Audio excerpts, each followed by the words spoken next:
The next panel is about the South China Sea and Southeast Asia-U.S.-China relations. So our panelists are going to look at at this relationship from the different countries from which they come, the different sides of the triangle. We have a great panel, three great panelists here. Chai-Peng Hung is from the Shanghai Institute of International Studies.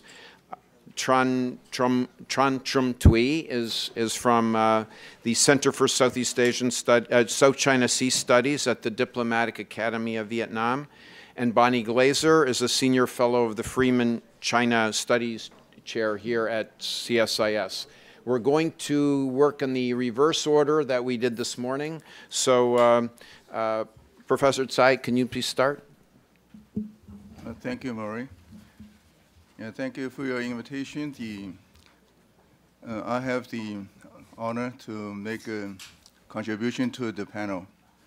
I would like to take the opportunity to present a Chinese perspective on South China Sea in ASEAN, United States, and China relations.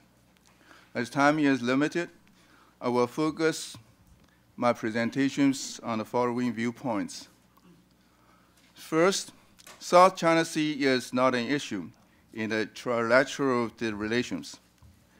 This is mainly because of the fact that, number one is the three parties have the common interest. China and the United States both signed the Treaty of the Amity and Cooperation in Southeast Asia. In principle, this is a code of conduct in the region, and all countries signed have then made a commitment to promoting regional peace and stability. Number two, between China and the ASEAN, there is a declaration of a conduct of the parties in South China Sea. The United States supports DOC. Number three, ASEAN, US, the China, three parties all maintain the position to protect the freedom of navigation and navigation in the South China Sea. We have two issues in the South China Sea. Geographically, it refers to the territorial disputes in the Nine Sa Islands. Number two, the maritime border delimitation has not been settled. The second, for a long time, the China and the ASEAN have a good neighboring and friendly relations. China puts its top priority to improve relations with ASEAN. China has firmly supported and will continue to support ASEAN's centrality in the regional integration. But at the same time, we must be vigilant over some kind of ill intention, which tries to set up an ASEAN united front to counter against China. If ASEAN as a regional organization would accept the proposal, ASEAN would be problematic. We appreciate ASEAN as an organization has never taken side in the Nine Sa territorial disputes. But should ASEAN be a united front, it will only be a counterweight played by the major power. ASEAN's status of centrality will be lost. I believe the ASEAN has its wisdom, making its independent judgment to drive the region toward a harmonious and a prosperous future. Third, China and the United States have the common interest in South China Sea. We don't have reason to make any conflict in the region. Actually, China takes a very cautious policy, but focus on its domestic, the economic development. China welcomes the United States to play a positive role in Southeast Asia, not a role stirring waters unstable. China and the United States has different explanation of the military activities in exclusive economic zone. It's natural for any country to have different views and different explanations on laws. We can continue consult each other on the issue. It seems the United States, the military, the ranking officials played the double first role. The first, it seems for me, the first thing is they are the diplomats. The first thing is the military, the strategist, the double first. What I mean is the diplomat, they always say that we will not take a side in the territorial disputes. We will not set up the military base in the Asia-Pacific area. We will have the common interest with China. We have the common goal, and seems that the match with the Chinese. What I mean here that the military strategic, that means that they try to resume the old bases. They said that it's a long-term goals for the United States. So they put things, first the things of the diplomacy for me. It seems the second put the first thing is the military strategy. So we are really confused by the double firsts. Yeah, please note these days the more and more Chinese are concerned about the United States, the rebalance the strategy. Besides, we need to understand that some remarks as a warning that war between the United States and China is emerging. In Southeast Asia, some eminent scholars repeated a concern that we China do not want to have a fight with the United States, but the worst scenario should not be abandoned. Thank you. I look forward to your comments and the questions. Thank you.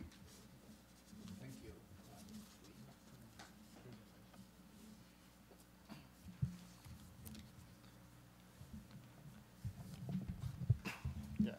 Thank you, Murray. First of all, I would like to thank CSIS for inviting me to this timely and important conference. I will talk about China, ASEAN in the South China Sea, issues, developments, and the role of U.S.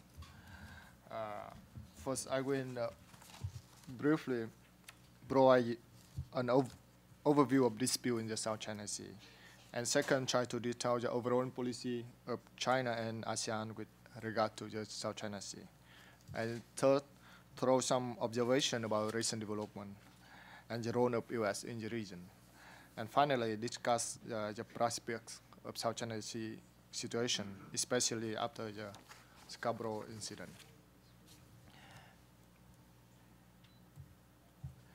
As you know, the South China Sea issue is a general term that incorporated many complex interrelated issues, including territorial dispute over Paracel and Spratly. And second is maritime disputes between the surrounding countries. And the third issue of freedom of navigation, especially between China and US, relating to military activity in the EEZ. So I would like to call the US a disputant in the South China Sea also.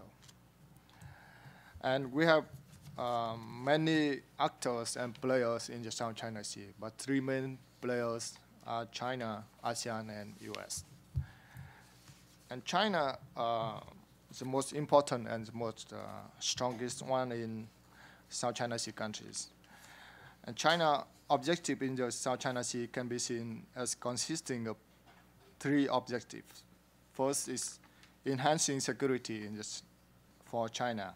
Second is controlling resource-rich areas. And the third one is boosting regional integration to foster prosperity and development for China, especially for southern provinces. And the triple of China powers and presence in the South China Sea is comprised of military forces, especially planned.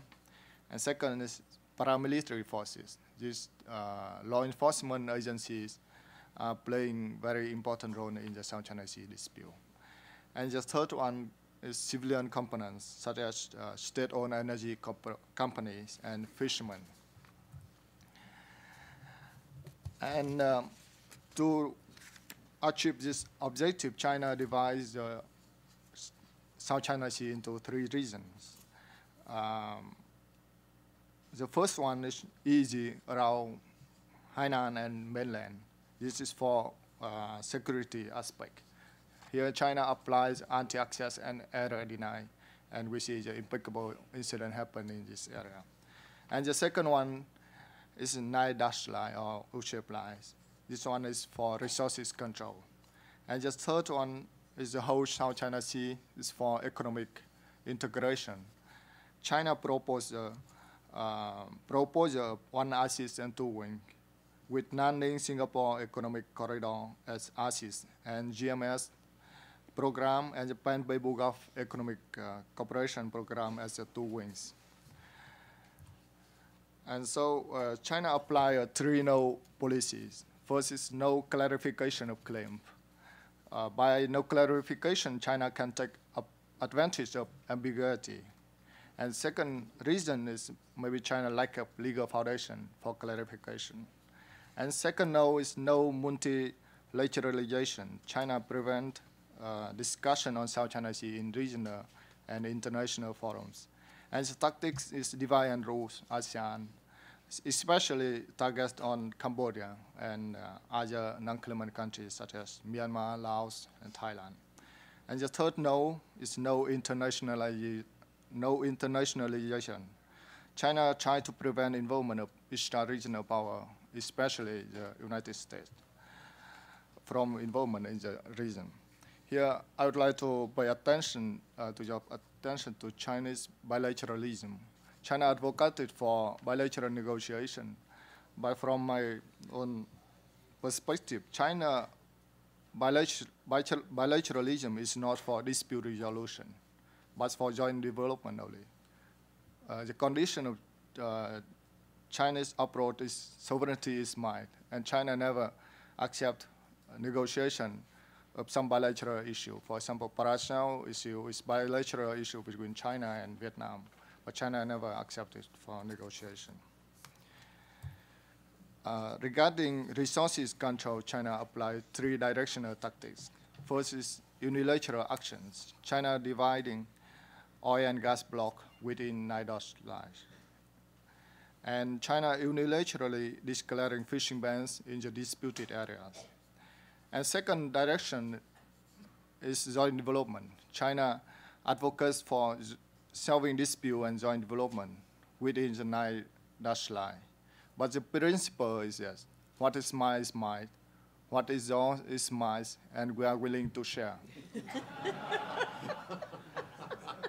And you see China, you see in this map, is the map China proposed for joint development with Vietnam. And you see some area in the EEZ of Malaysia or Vietnam, for example. And the third direction is China apply anti-access strategy economically. China use law enforcement to arrest fishermen, arrest fishing boat, harass foreign company undertaking oil and gas exploration activity, which is in the 9-dotted line. And here's a map of South China Sea, as many of you know. I will show a picture of the latest incidents happened in the since 2009, and you will see the full picture of the situation here. Here is some incident happened in 2009, and here is 2010, and here is 2011, and here is the incident in 2012. And as you see in the picture is very complex, with the incident happen anywhere in the 9-dotted line. And parties are 2 sides only. one side China, other side is other Southeast Asian country. We don't see any incident happen between, for example, Vietnam and Philippines or Philippines and Malaysia. Mainly between China on one side and Vietnam, Philippines, Indonesia, Malaysia on the other side. And the issue is very diverse, from fishing to oil and gas exploration to scientific research and to some issue with land features. And my personal observation of China's assertiveness, I use the term of Professor Kataya, is China, the enhancement of China's comprehensive national strength, which in part is accelerated by Beijing's increased confidence and perception of the current shift of regional balance of power. And second is interplay of numerous factors within Chinese domestic politics, including the emergence of various interest growth, growing drone according to POIA and paramilitary forces, and the recurrence of nationalist sentiments and growing voice of Chinese netizens. And the action taken by other governments also caused China to react. And the most importantly, there is a lack of effective mechanism for managing the situation in the South China Sea. And dealing with China's activity in the region, we see the response from ASEAN claimants. ASEAN claimants apply a multi-directional strategy. First is to minimize or segregate the area of dispute and invest in capability development. And ASEAN countries stepping up multilateral discussion on the South China Sea issue and informing other stakeholders, especially the US and other regional powers, and inviting third-party mediation in the case of Philippines. And the main focus of ASEAN countries is on resources protection. And to minimize the area of dispute, ASEAN countries adopted a consensus approach. They consider the land feature in the South China Sea are rocks, and therefore they are incapable for generating easy and continental shelf. This is contrast with China's perception and interpretation of UNCLOS. And on issue of joint development, ASEAN countries supported in principle, but their principle is what is ours. What is disputed, we can jointly develop. And joint development can be taken only in the actually disputed area, according to UNCLOS. And ASEAN claimants are ready to work with foreign companies, including Chinese companies, on the condition that their sovereignty rights are fully respected.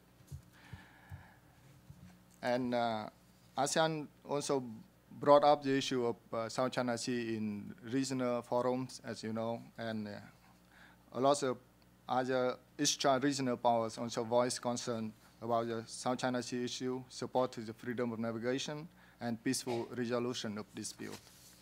And the most important is, in recent 3 years, we see the more involvement of US.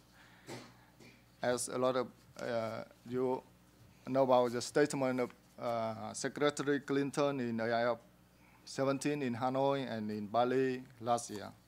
And apparently, Hillary Clinton's speech conveyed a message of increased US commitment to regional security and stability, and reflecting a confirmation of US pivot or rebalancing posture towards Asia. And we see the consequences is China's softened approach after Bali meeting last year. We don't see any incident with oil and gas exploration shift. Until China continued with diplomatic protests and media warnings. And China adopted guidelines for DOC implementation with ASEAN. And China also want to participate in COC negotiation with ASEAN. But after Scarborough incident, we see some serious implication for the situation. Here, Philippines misstep by using military vessels to capture Chinese fishermen. And also, Philippines apply a multi-directional strategy, but Philippines discounting ASEAN in the first period of issue. And the US declared neutrality in the dispute between stronger and weaker. It means US takes side with the stronger. And China implemented a very well-coordinated and firm strategy. And ASEAN, there is a lack of consensus within ASEAN, especially under Cambodian chairmanship. And ASEAN did not give any voices on the Scarborough issue. And we see implication of this incident to ASEAN image, to US credibility and Chinese strategy in the South China Sea. More Chinese assertiveness and less confidence in the US commitment is expected. And we see in the recent just 2 weeks, China news wave of assertiveness. A lot of people try to ask China to clarify the 9-dash lines, but I follow every statement of Chinese spokesperson and Chinese official, MOFA official. And we see in September last year, when China protested against the Indian company in cooperation with Vietnam. And the location of this area is somewhere here. On the western side of an equidistant line between Vietnamese mainland and land feature of Paracel and Spratly. So even China can, China argues that Paracel and Spratly can generate easy and continental shelf.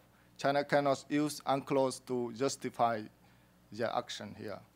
That's why in the Chinese MOFA spokesperson, he says that China's sovereignty and rights over South China Sea have been formed in long course of history. And the UNCLOS do not restrain or deny a country's rights which is formed in history. It's clear that Chinese MOFA spokesperson talk about China's historic rights within 9-dash line.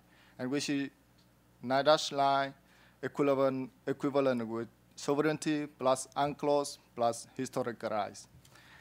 And what we need now is not asking China to clarify its claim, but to request China to adjust or abandon the claim or bring the claim into in conformity with international law, especially the UNCLOS.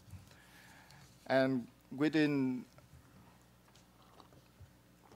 recent tenders, we see China elevated the Sansha City to administer the 3 group of islands, and China remaining ship in Scarborough. And the most serious information is China invitation for this 9 block within the Vietnamese EEZ and within the 9-dash line. Here's a map we got from intelligent people in 2007 when China divided the oil and gas block within the 9-dash line. And here is the invitation for this of Sihanouk in 2009. And we see area in the northern part of South China Sea. And in 2010, around Paracel, and 2012, just 2 weeks ago, here's the area within Vietnamese EEZ. As you see, all the blocks are found within Vietnamese 200 nautical mile EEZ, and China cannot justify its action by using UNCLOS. And we expect in the coming years, China can give invitation for oil and gas companies for exploration in Malaysian or Indonesian EEZ as follow their strategy. And some concluding remarks. China's intention and willingness to follow a law-based moderate approach is very critical to ensure the stable situation and peaceful environment in the South China Sea. But China pursue a moderate policy depend largely on dynamism within China's internal politics. But in some extent, might result from increased involvement of the US as a responsible stakeholder, and US has a huge stake in the South China Sea. And more involvement of U.S. and more coordinated and consensus-driven ASEAN. And the third element is increased involvement of other stakeholders in the region. Thank you very much. Thank you very much, Thuy. Bonnie, please. Thank you, Murray, and thank you to the sponsors and my CSIS colleagues. You have an uncanny ability to hold this conference just as something provocative has taken place, and maybe if I was a conspiracy theorist, I would draw those lines that Kurt Campbell told us not to draw. I want to begin by debunking a popular narrative mostly in China, but sometimes in other places, about U.S. policy. Chinese scholars and many officials as well start with the assumption that the United States is seeking to drive a wedge between China and its neighbors, to sow tensions in the region from which the U.S. Can benefit. And they accuse the United States, as of course we heard earlier from one of our Chinese colleagues, of internationalizing the South China Sea and hyping the China threat. For example, there was recently an article that was posted on the People's Daily website under what some of you may know as this authoritative pseudonym, Zhongsheng, the Voice of China, that charged that the United States was seeking to magnify the China threat and weave a tight net to curb China's rise. Another part of this narrative is that the United States is encouraging several of the claimants of portions of the South China Sea, specifically the Philippines and Vietnam, to confront China. And in my view, this depiction of U.S. policy and U.S. interests is really far off the mark. The United States doesn't view relations in the region in zero-sum terms. I think the Obama administration is really trying to develop a much more positive sum approach. And of course, we hear Chinese leaders also talk about win-win outcomes, but sometimes the policies that they pursue seem more zero-sum than positive-sum. Now, clearly the United States has ties with the members of ASEAN and with ASEAN as a collective. These are extremely important to U.S. interests, quite separate from China, and we have a long history with ASEAN. And at the same time, good relations between China and ASEAN, again, collectively and individually, are also important. In fact, they are essential to the maintenance of peace, stability, and prosperity in the region. The United States is not seeking to force ASEAN members or ASEAN to choose between the United States and China.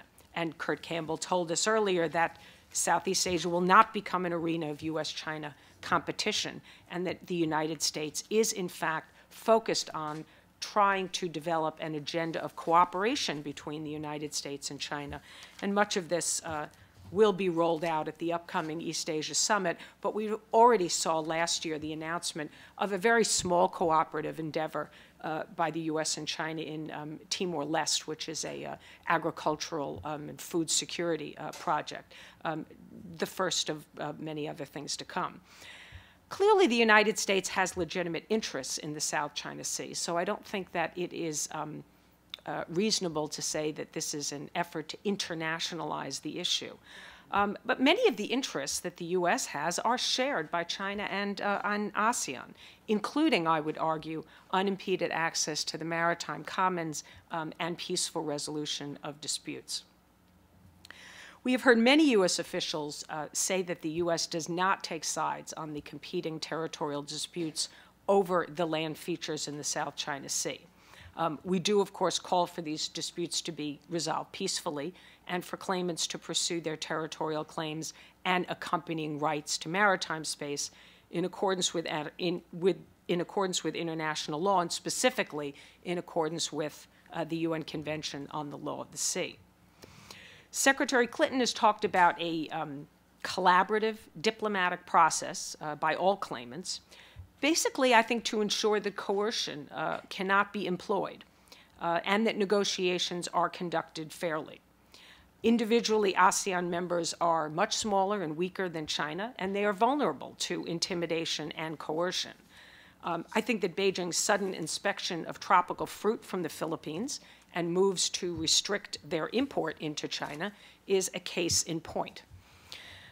As a group, ASEAN can be more effective in negotiating with Beijing for mutually favorable outcomes. And so I think that the United States very much is promoting ASEAN unity on this issue.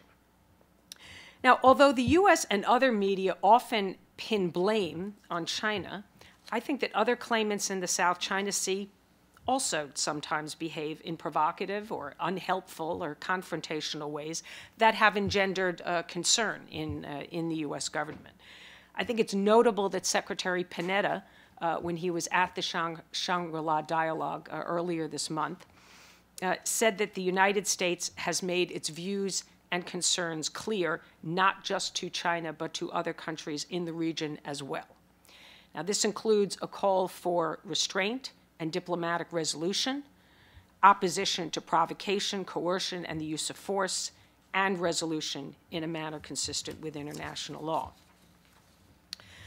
The U.S. supports the 2002 ASEAN-China Declaration on the Conduct of Parties in the South China Sea, and is more actively, I think, recently encouraging parties to reach an agreement on the full code of conduct. Again, at the Shangri-La Dialogue in Singapore earlier this month, Secretary Panetta spoke in support of a binding code of conduct that would create a rules-based framework for regulating the conduct of parties in the South China Sea. And he called specifically for the COC to include a dispute mechanism that would provide a means for resolving disputes such as occurred over the last 2+ months between China and the Philippines in the Scarborough Shoal. Now, some people have interpreted this proposal as a U.S. effort to inject itself into the territorial disputes, and I think that this is a misunderstanding. To make a somewhat imperfect analogy, I think what the U.S. is calling for is akin to what we have in the WTO. We have a dispute mechanism for dealing with differences over trade. Similarly, what we would like to see, I think, in a code of conduct is a mechanism that provides an impartial means to settle limited but urgent disputes over disputes such as fishing and mineral rights, but not one that is aimed at resolving the more fundamental sovereignty disputes. And the U.S. has offered to assist in the development of a code of conduct, including negotiation of confidence-building measures to aid in the prevention of such disputes. But ultimately, it is up to China and ASEAN to decide whether to accept such an offer. After all, it is the China-ASEAN Code of Conduct that is under discussion. Worries that the negotiation process on the COC has stalled and may not yield a binding agreement that would include provisions for this dispute mechanism, I think is what has prompted the Obama administration to become more proactive after basically half a year of relative passivity. It has now been reported, as I mentioned earlier over lunch in the question that I posed, that there is a non-paper that's setting out guidelines for the COC that was tabled in Phnom Penh on the sidelines of the ASEAN Defense Ministers meeting. And it will be important going forward to discuss these principles. By taking a more active role, I think the U.S. hopes to forge greater ASEAN unity on the COC and inject new momentum into these stalled negotiations. I think it's fair to say that the U.S. is increasingly concerned about heightening tensions, confrontations, the growing risk of conflict overall in the South China Sea. And the recent episode in Scarborough Shoal demonstrates that disputes over maritime issues and resources can incite political tensions very quickly. And once an incident occurs, none of the parties are inclined to back down, regardless of the political system of the nation that is engaged. There are nationalistic pressures, and governments are not inclined to compromise.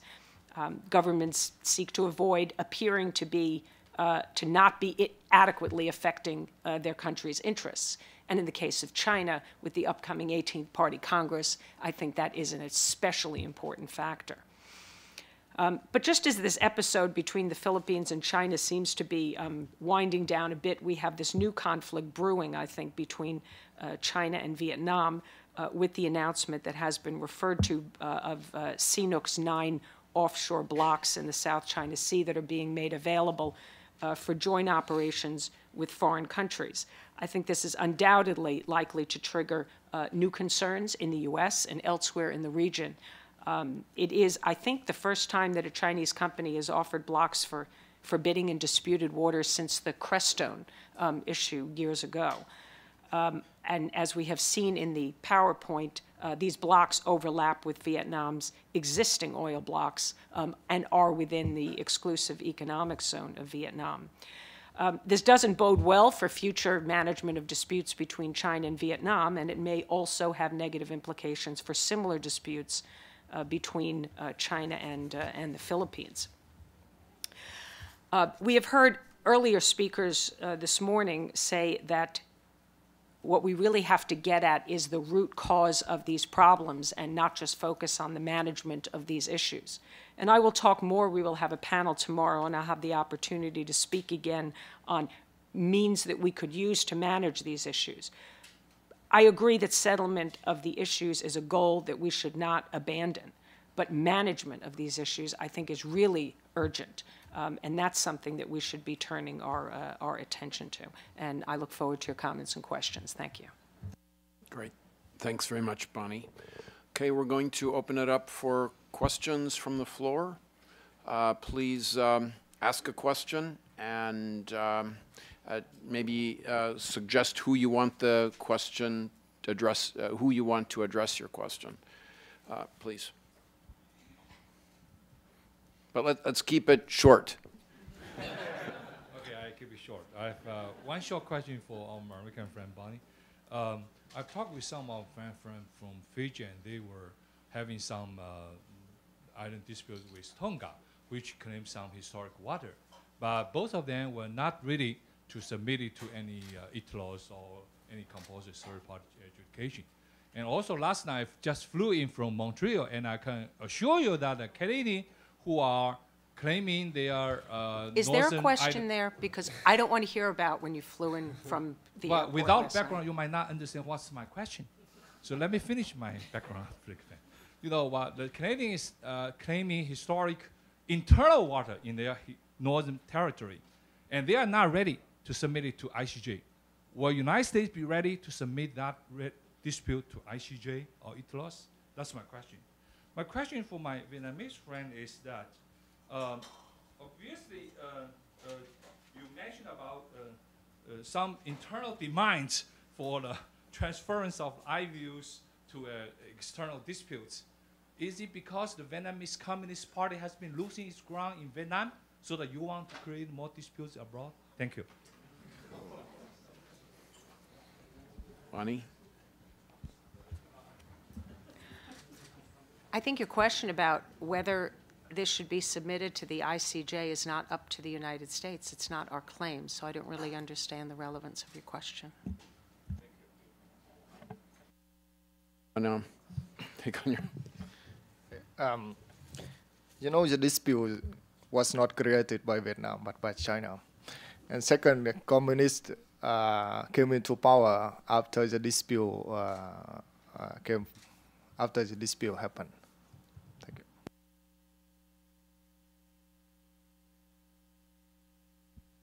Carl Thayer, Australian Defence Force Academy. A question to Bonnie. You mentioned some of the claimants without naming them that engaged in provocative and unhelpful behavior. Could you identify them and the specific behaviors? Thank you.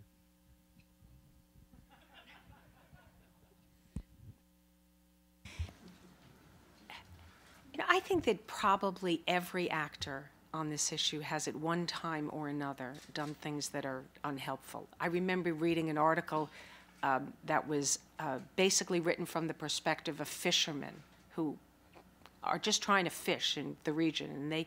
And the fishermen talked about the different ways that countries treat fishermen who they see as fishing illegally. And one of the fishermen said, you know, the Malaysians just shoot first. Not all the other countries do that. And my guess is that's, you know, an example of unhelpful. You know, one could point to the passing of new laws, which has recently been done by several countries. I mean, I can cite, obviously, China now creating this new prefecture-level organization to deal with the issues. We just had Vietnam passing a maritime law. I think just sort of none of these steps by these countries really contributes to finding a solution to the problem. Now, there are varying degrees of provocation, and I think that should be made clear. Obviously, the worst thing, the most provocative thing that any country would do would be to use force. I mean, I would even point to some things that perhaps Taiwan has done that are it's not necessarily the most helpful thing. So I think every single claimant has at one point or another taken steps that are unhelpful. I don't think it is useful to point fingers, to draw up lists, to say how provocative or who has been more provocative. But I think this is obviously what the doc was originally intended to do, was to lay out some principles by which all parties would act, and I don't think it has been abided by. And the code of conduct going forward perhaps will do a better job.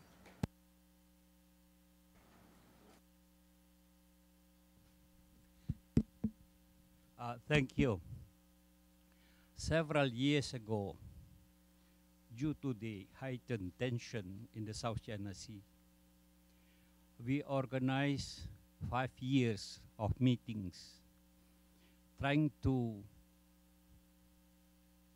promote guidelines for the military exercises in the economic zone, participated by China, US, Japan, Australia, Vietnam, Indonesia, India, and many others. We had meeting in Tokyo, Honolulu, Shanghai, Indonesia, and at the end of it, the United States don't like it. Do you think the time may have come again to review the guidelines to avoid potential confrontation and conflicts, armed conflict in the South China Sea, as we visualized some years back, that now got stuck because the US don't like it? Thank you.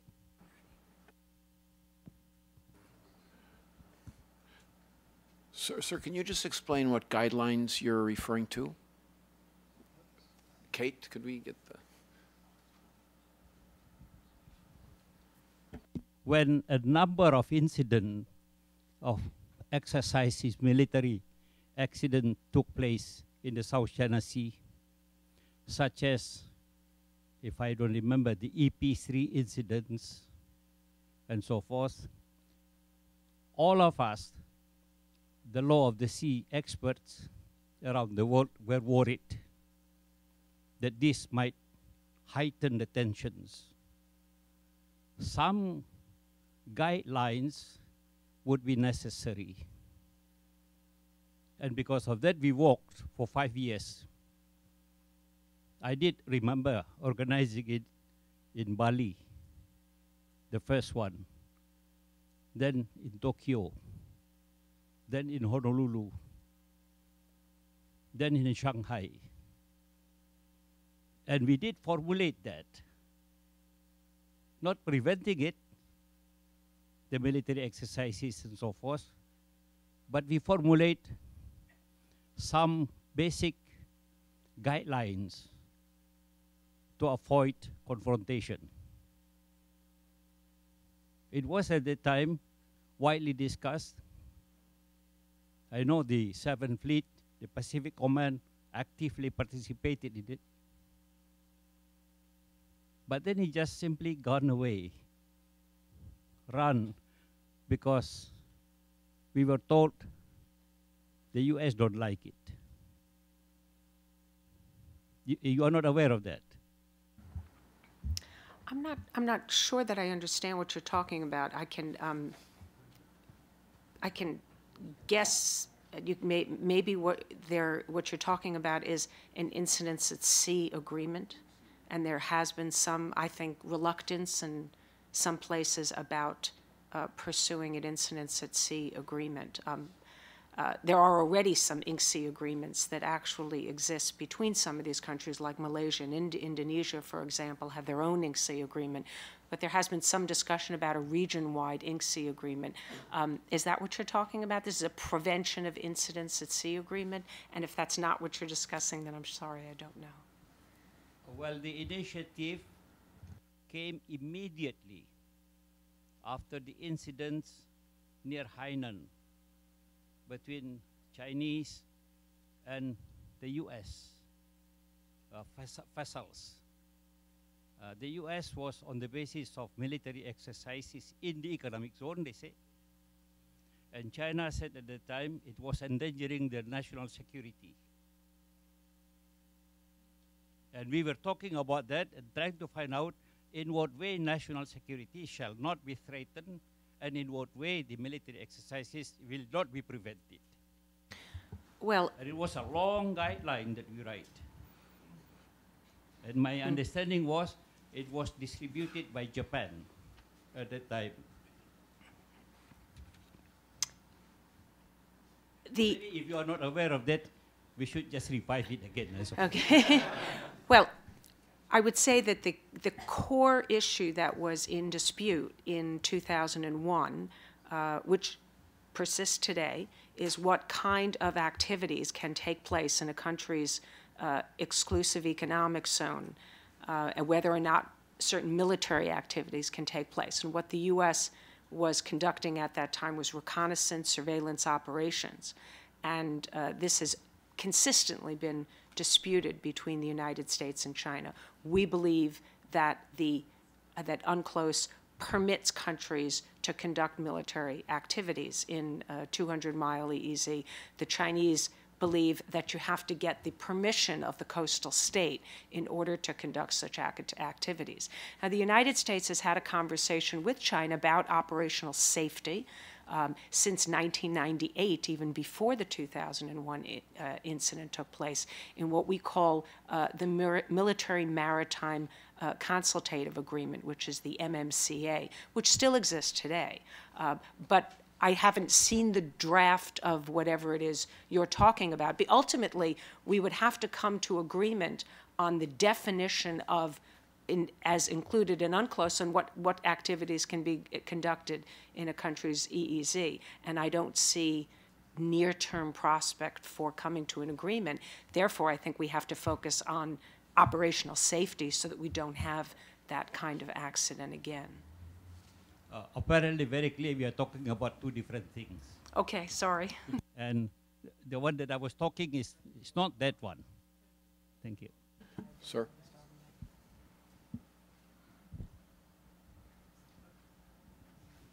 Hi, Vivek Krishnamurthy from Foley Hoag LLP. Question for Bonnie Glaser.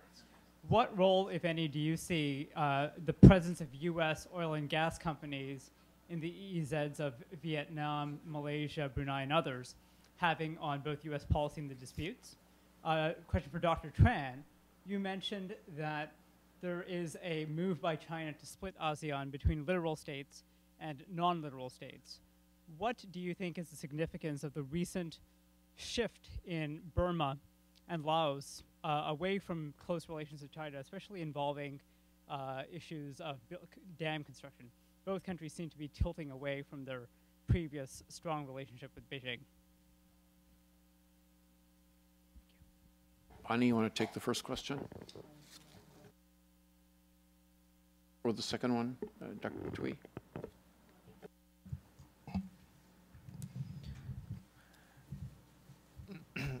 Thank you for question. You know, between China and ASEAN, we have a good relationship, but some very difficult issue. One is maritime issue between China and South China Sea surrounding countries. And second is Mekong River, as you mentioned, between China and mainland countries. So China have a so-called a problem with most of ASEAN countries. And ASEAN are united not in general, but in specific issues. On maritime issues, claimant country have more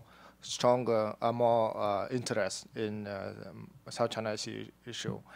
On Mekong River issue, mainland countries such as Myanmar, Laos, Cambodia, and Thailand, and Vietnam have more interest than, for example, Indonesia or Malaysia. So, but the common understanding and common consensus within ASEAN is ASEAN want to unite it when dealing with Eastern partner. And even in ASEAN Charter, we have an article, yes, before dealing with the Eastern partner, ASEAN have to reach a consensus before, yes. That's why we have to discuss COC within ASEAN first and then discuss with China. And I think, as you mentioned, recent development in Laos and Myanmar is move towards a more coordinated policy within ASEAN first before dealing with the Eastern power in general and with China in particular. Thank you. With regard to U.S. oil and gas companies, I'm sure we have representatives in the audience from several of those companies who could explain it better than I can. But I think I would start by saying that it's a rather different role than is played by those companies that are attached to countries that are really, state-run companies, as we see, for example, with China and some others. Obviously, our American companies want to fully understand what U.S. policy is, what the situation in the region is, what the risk of conflict is, before they make any decision to bid on or actually go in and engage in surveys and exploitation. We have seen some American companies involved in cooperation with, of course, many countries. But I think if you look, for example, at these new blocks that have just been put out for international bidding by CNOOC, they will see the very high potential for some kind of conflict, and I think would think twice before they would want to participate in the bidding at this point. Certainly large companies like Chevron, for example, I think would be quite reluctant. Any questions on this side, please?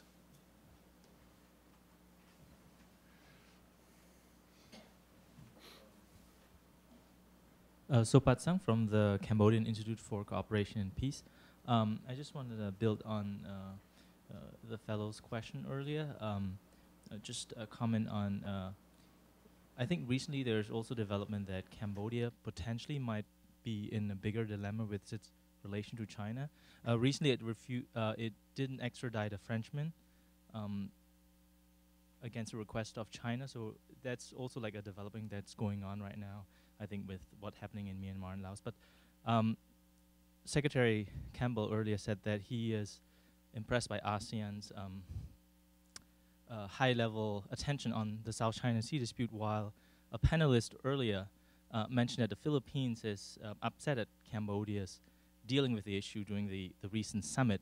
And I wanted to ask our Vietnamese panelist here, what is Vietnamese position on Cambodia's handling of the South China Sea dispute as a non-claimant and also what is Vietnamese prospect on how the issue will be dealt with next year in Brunei, which is a claimant to the South China Sea dispute?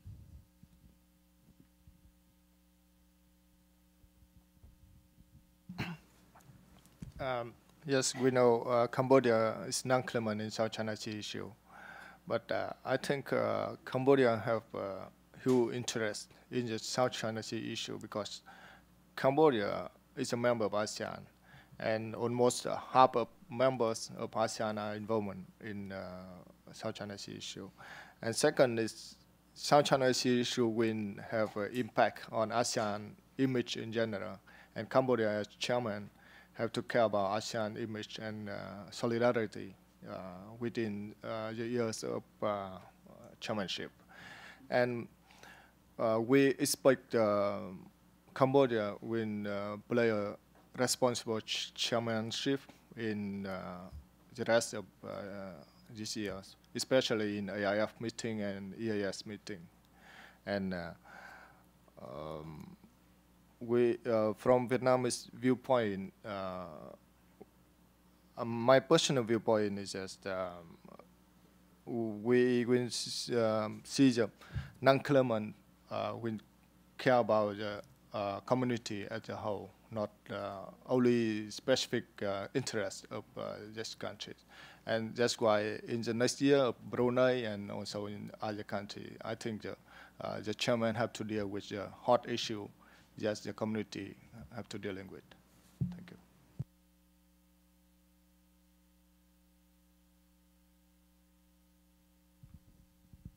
Thank you. My question is for Dr. Tran. Going back to one of your slides, the sources of new tensions in the South China Sea, I noticed that one of your points, I apologize for going back to the Taiwan issue because it's a claimant and it's not present here. You included improvement in cross-strait relations as a new source of conflict. Would you expand a little bit on that?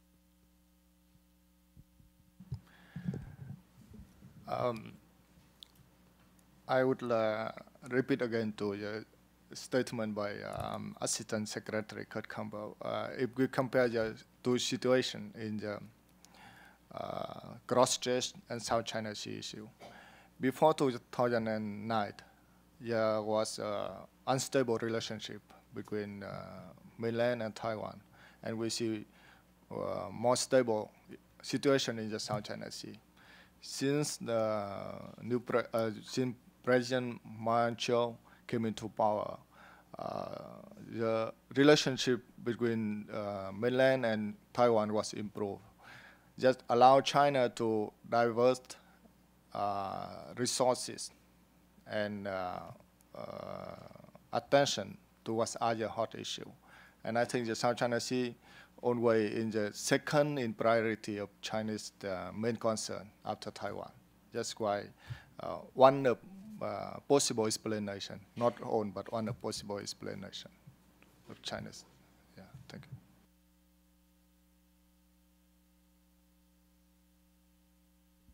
Hi, Eric Lachika from the U.S. Filipinos for Good Governance. Could you clarify, Ms. Glasser, what seems to be the U.S. policy? There's been a lot of mixed signals, at least to the Filipino-American community, of the U.S. policy, the apparent ambivalence of the Obama administration on this issue of the disputes in the Spratlys Island. That you said about provocations, that everybody has, all the parties have their share of made mistakes. Would you say that the U.S. made a big mistake by sending the most modern U.S.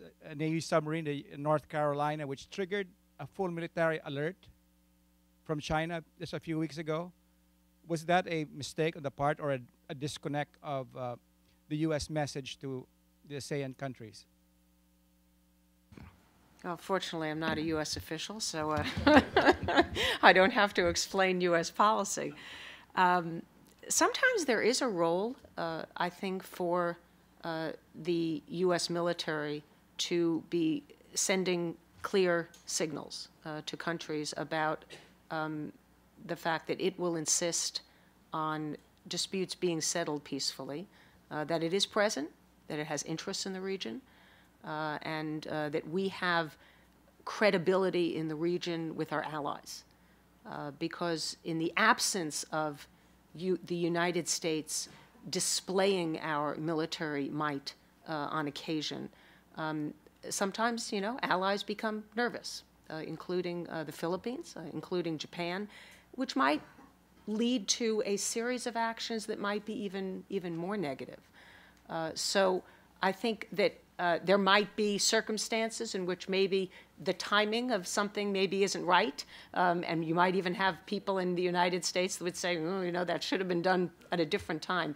But from a general perspective, I think it's important for the U.S. To do that. We have important interests, we have a military presence, and it shouldn't surprise anybody that we are occasionally sending those signals. We're trying to prevent miscalculation and misperceptions and misunderstanding, not create them.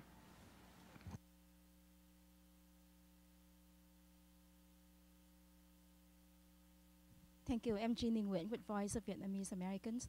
So Bonnie has said that it's urgency that we need to manage the tensions and the problems. So I have one question for each of you. For Bonnie Glasser, what would you suggest the first most important actions to manage the current tensions in the Southeast Asia Sea? For Dr. Tran, Vietnam, as of now, you're the only panelist up there that speak on behalf of ASEAN. And we have all agreed that it's very important for long-term security in the region that ASEAN takes the lead, takes centrality, and build up its capacity. From the point of Vietnam, what do you think Vietnam can do to build this up?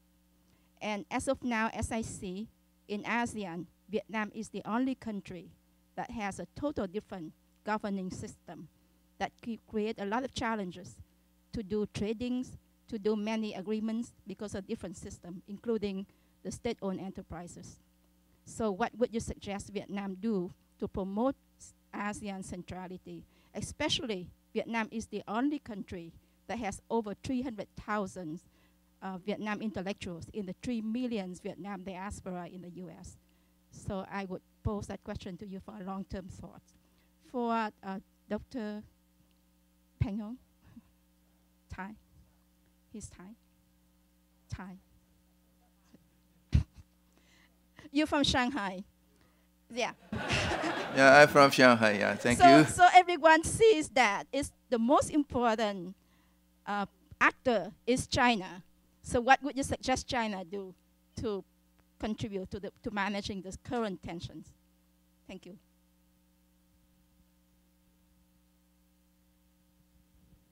Order she asked them.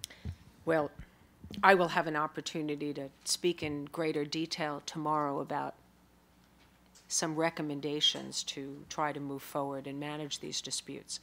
But I'll mention 2 things here. I think that all countries that do have claims in the South China Sea should recognize that there are disputes over sovereignty. Nobody has indisputable sovereignty. This is just a disputed issue. And in fact, the prospects for joint development, I think, are going to be enhanced somewhat if all countries can acknowledge that there just simply are disputes over sovereignty. And secondly, I would say, maybe to cite a sort of sports analogy, is that we should just sort of call a timeout. All countries should refrain from unilateral actions that would make the situation first. So we should try to freeze things as they are instead of taking unilateral steps that increase tensions. Thank you for the question. Vietnam have a policy of active and responsible member in ASEAN. And I think stronger Vietnam will be helpful and for ASEAN. Stronger Vietnam means stronger ASEAN. And Vietnamese government try very hard to make Vietnam stronger. And I think, as you mentioned, not only Vietnamese government, but Vietnamese people and overseas Vietnamese can contribute to development of Vietnam and to make the region more stable. Thank you.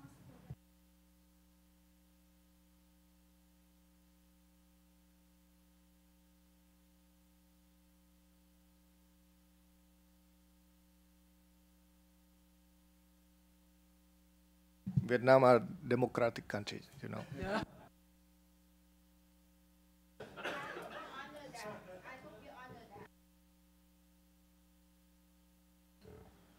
Professor Tsai.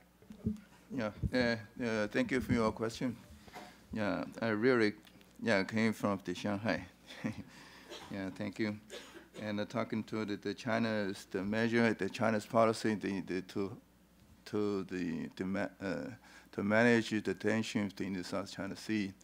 It's very clear the government's policy you can look at.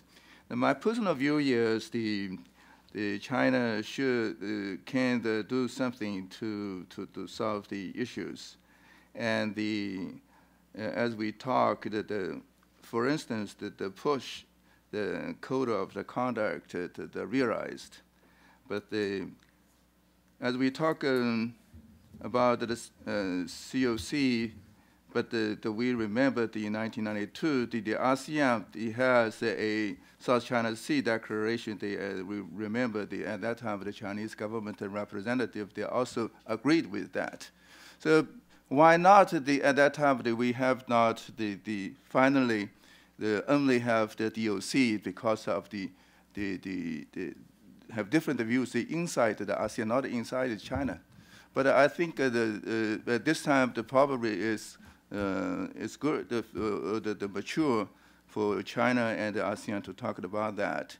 But the problem, what I personally know, the view is still at this time the ASEAN, inside the ASEAN, there is a different views about that. So at this time, I think the guidelines of the carry out the DOC is the first how to carry out some measures in the DOC.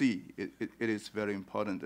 If we can implement the whole things of the DOC, then the COC will be easily to solve.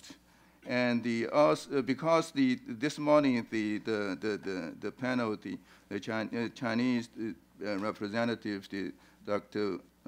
Wu, they also talked about the COC. He said that we need some the equality from the ASEAN. We're talking about the COC. So for me, it seems that things very strange. Yeah, China is a big country. We seek some the equality from the small countries. Yeah, so if you look at the United States, never said that your small countries, we want you to have some equality. So this is I think we Southeast Asia countries, ASEAN and China, we can negotiate, talk, and the draft, the text, on the same table. Then we have the final. We have to discuss the different the articles, and also the other things. Is the assertive, yeah. And some other countries have said that the Chinese, and these years, the assertive, more assertive, as our colleague just talked about, we look at it before the establishment of the People's Republic of China in 1947, we have the 11 dotted line at that time. I think that is the assertive. 1950s, 1958, China issued the Chinese the territorial, the water, the law at that time is very assertive. China declared the Nansha Islands, the Caesar Islands, they belong to China. It is very assertive. But in 1990, China said we have the disputes with some countries around the South China Sea. This is I think the Chinese government made a concession, a compromise with some countries. So I think if you said that China or other people said that China is assertive, I think since 1990, China has not been assertive. But these days, it's different. Because China make the concessions, the other countries, they use the United Nations, the law, Convention of the Sea of the Law, so that they think that 200 miles every country can claim. So it's overlapped with the other with Chinese the different views. But so the China finally they said that this area belongs to us, this area. But you know the inside China the national list these days is emerged. They said that the Chinese government is weak, too weak. So that I think we need to understand the situation right now. So this is not assertive. I think we need to understand the other side, the Southeast Asia countries like Vietnam and the Philippines and the Brunei, the Malaysia. But also we have to understand that what the Chinese, the inside China, that we really want to understand what the Chinese inside we have the different views. So we need to have before we said the convenient that we have to understand the other side. So I just ask you and the other the colleagues to understand what we inside, what we think. I think the Chinese, the policy try to use the peaceful method to solve the issues. I think this is true. But the problem is the other countries, they have the different views, and I think just in my presentations, you know, we look at the United States. They said the diplomatic words, and at the same time they use the other ways to inside China. We look at this is coercive. This is the pressure that even we have the words the containing.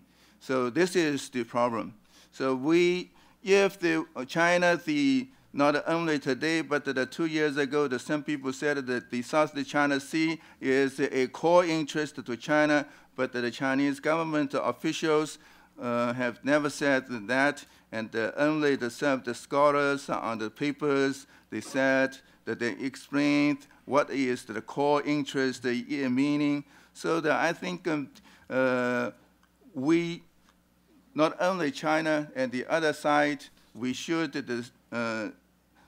sit at a table to negotiate, exchange views. It is very important, not only sit or the support, express the other side's viewpoints. That means that China seems is a threat to other countries. I don't think China, you see that I just mentioned assertive, the 1950s the China is assertive, 1960s is assertive. But since the 1990s, the China said disputes. What does disputes means? So if you conduct the research on that, this is in China, I think this is a problem. Yeah, thank you.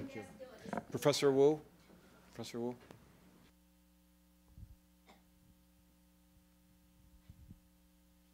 Thank you, Mr. Chairman, to give me a chance. I have two questions, actually. One is to Dr. Chuan, one is to Dr. Garcia. I found that there are many acquisitions to China in your presentation, Dr. Chuan. So my question is that with regard to Vietnamese newly passed maritime law, which covers both She Sa and the Nan Sa Islands, where She Sa and Nan Sa was supported, even recognized by Vietnamese. Its diplomatic notes, official statements, even textbooks before 1975. So do you think this move violates the spirit of DOC, and do you think it is conducive to peace and stability in the South China Sea, and also the good relationship between our two countries? Bonnie, because I'm concerning the U.S. official stance to the South China Sea issue, do you think the United States has changed its official stance of neutrality to active engagement to the South China Sea issue? Thank you.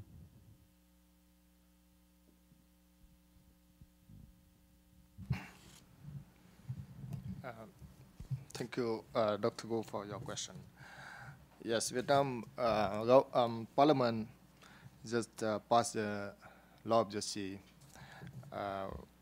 We passed the law of the sea so that we bring the UNCLOS into domestic legislation and just reaffirm the sovereignty over Huangsha and Changsha, not Xisha and Nansha. Huangsha and Changsha. This means Paracel and Spratly. And second, Vietnam never recognized Chinese sovereignty, so-called Chinese sovereignty over Paracel and Spratly. You cannot, you go a sample of the note. If you read carefully the note, because the note in Vietnamese, I know Vietnamese more, I think, well. Did not mention on any word on Parasian Spratly in the note in 1958. And even in some situation, some example when China can create it, you know, before 1975, Vietnam was divided between South and North. And the South at that time administered the Parasian Spratly, and the North is a third party. And after the 1976, the United Vietnam inherited the sovereignty and any claim of South Vietnam. And I don't think that passing a law is violation of DOC and any common understanding between China and ASEAN. It's just to bring the domestic legislation into conformity with international law. It's not violation of international law or anything. And this is just reaction to Chinese, in some extent, I think, reaction to Chinese law in 1998, when China passed a law on exclusive economic zone and continental shelf. And it took Vietnam more than 14 years to finalize the final text of the law of the sea. Thank you. Thank you for your question, Dr. Wu. I think the way that you phrased it is important because you asked me if the United States has changed its policy on neutrality toward the issue. And I think that the United States has been quite consistent in preserving a position of neutrality toward the territorial disputes. But I don't think that we've been either passive or neutral on the issue of the South China Sea. And that's really quite different. The United States, I think, has had long-standing interests in the South China Sea. Sometimes we have stated them perhaps more publicly or at a higher level, but freedom of navigation, unimpeded commerce, no use of force to solve disputes, these have certainly been very, very long-standing positions. So I think that the United States has become more actively involved as we are concerned about the potential for some of these disputes to escalate. We'd certainly like to see them managed peacefully. And so I think the United States has certainly been stating this, perhaps more openly and more clearly, probably more frequently as well. But I don't think that we have changed the important position of maintaining neutrality on the territorial disputes themselves.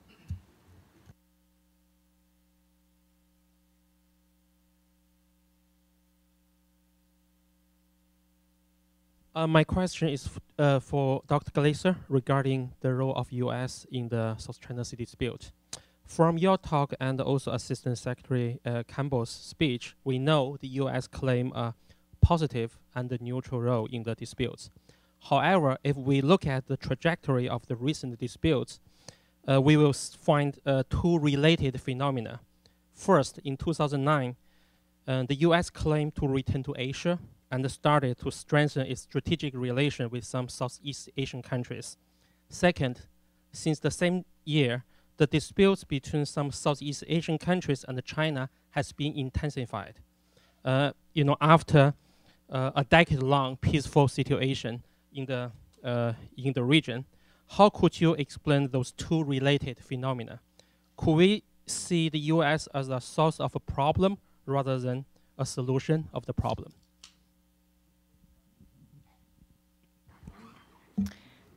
Okay, well, I think I'll repeat what Kurt Campbell said earlier, and that is that drawing lines between things that happen and equating cause and effect just because you have two things taking place at approximately the same time is not necessarily something that you can prove.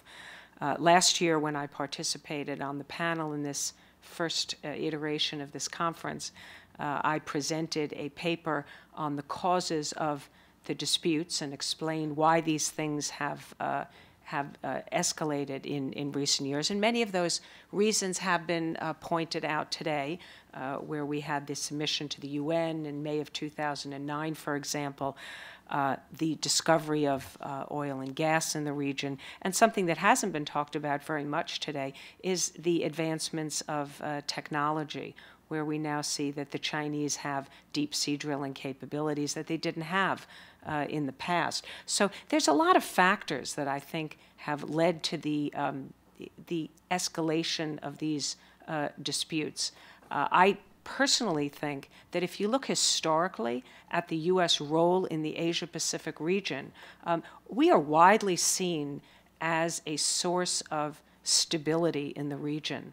The vast majority of countries in the region want to see U.S. presence in the region, and frankly want to see that presence increased. And as Dr. Campbell said, not just military and security, but also in the economic realm and people-to-people exchanges.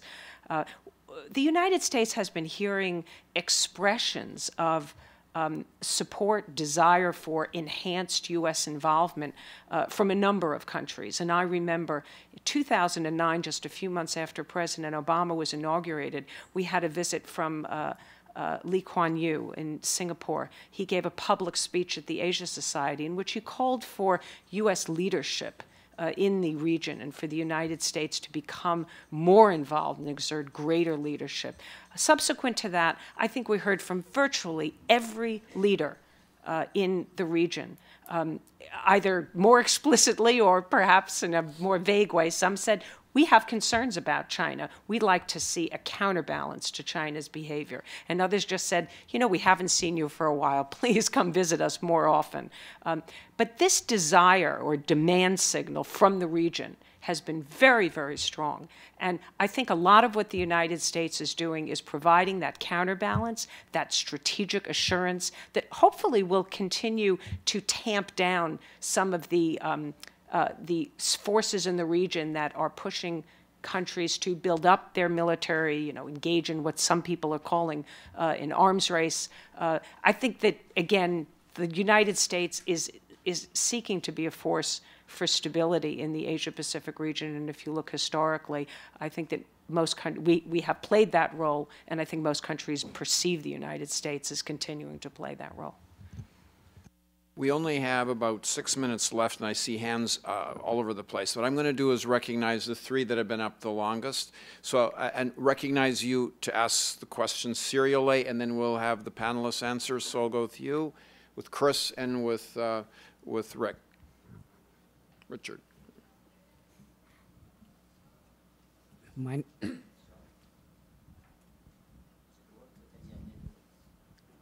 name is Hoan Tran, and I am a Vietnamese American attorney working on Vietnam issues. The first is a little bit of suggestion for Bonnie and Murray. We thank you, CSIS, for doing this conference for everyone, but I wonder if next year you at the CSIS might think about changing the name of the South China Sea into something more appropriate, like Southeast Asia Sea, because obviously when we say South China Sea, I mean our Chinese college say, well, that's right, because that's the 9-dotted line that for us. And the other thing is more urgent. There's a Chinook invitation for investment of 9 blocks in Vietnam EEZ. Now that is more than a peaceful provocation, and I think that the position of the U.S. government to be neutral on all the issues only encouraged the Boli party to continue that road. Neutrality in the face of a strong Boli against little country, that is not neutrality, and it wouldn't help. Now, shouldn't U.S. government make some moral decision on some obvious issue like the 9-dotted lines? Don't do that. Or the fact that China now imposing on the Vietnam easy to invite investor that will kill off Vietnam's economy because it's enough to scare all other investor and oil fields. So, and I think the U.S. government, shouldn't you think, Bonnie, that have a position on that kind of provocation that, and those are supposed to be very peaceful, no military, but enough to do great damage. Okay, we'll give the microphone to Chris Nelson. Thanks, Murray. Chris Nelson again, apologize. Following on that very important question, Bonnie and others have repeatedly raised how disquieted we all are here by this new proposal by CNOOC to auction off what Vietnam says, hey, wait a minute, that's clearly an REEZ. To an outsider, that would seem to confirm the sort of joking formulation that we've all heard today and laughed about. You know, the Chinese position is what's ours is ours, what's yours is ours, but we'll negotiate some of it with you. Doesn't this CNOOC auction confirm that? So it's not a joke. That's in fact what China's position is. So my question is, do we see this CNOOC proposal as in a sense, a pressure tactic to try to force Vietnam to negotiate? Or is China really going to do this? And is China prepared, if anybody bids, to enforce those bids with paramilitary ships as in the past? You know, what's the plan here? Isn't China confirming the worst case description of what's ours is ours, what's yours is ours? Thank you.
Could I just ask each speaker, we're basically out of time, to give 2 minutes each and pick on the questions you want to answer, please?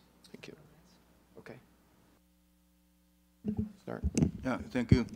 Yeah, I will thank you for your question about the indisputable and the disputed, the policy. It seems confused for you. And also this morning, the Henry from the Philippines also said about that. Yeah, I think I just mentioned that in 1990, China said that we have the disputes with some countries in the South China Sea, but particularly in the Nansha Islands. And if the other countries they look at this as a true policy, I think that you grasp the opportunity to negotiate with China. China, because China in the 1950s and 60s, they never said, we have the dispute. So this is for China, I just mentioned to make the compromise. So at that time, China said that put aside the disputes, but that we can go into the joint development. So that you just want to say that China to abandon the indisputed the sovereignty, the policy at this time, but I think is naive. Yeah, thank you. Dr. Thuy. Regarding invitation of CNOOC for buying 9 blocks of oil and gas in Vietnamese EEZ, I think it's very serious, not a joke, because I saw is invitation and a map on official website of CNOOC.